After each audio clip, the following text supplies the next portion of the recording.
Hello, magandang hapon po sa inyo lahat. Kumusta po kayo?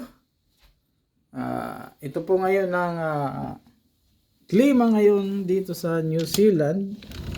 Maulan.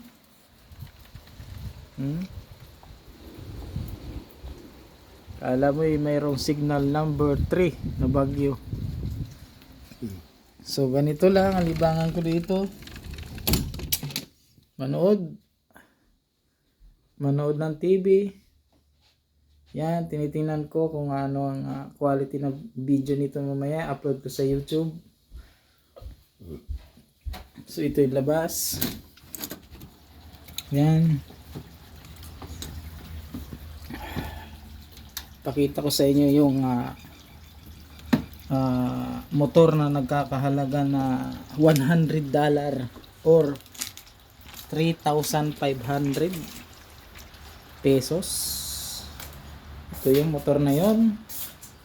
Ito ay Honda Today 4-stroke 60cc. Ang kanyang top speed ay 50. Sinubukan ko na siya.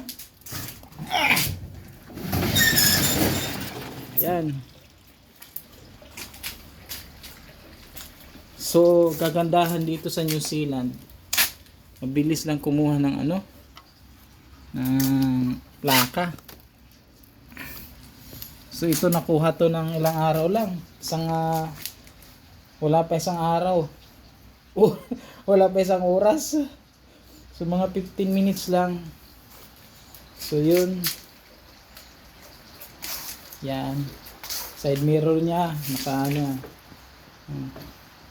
yan, speedometer niya, signal light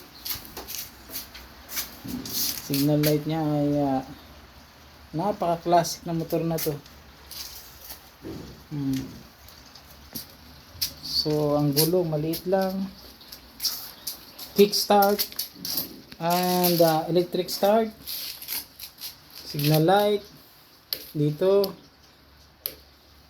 headlamp up and down, busina, yan, side mirror niya. Para itong sa Pilipinas ang katumbas nito ay Honda Deo or Honda Beat.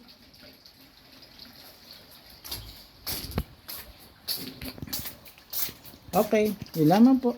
Bye bye.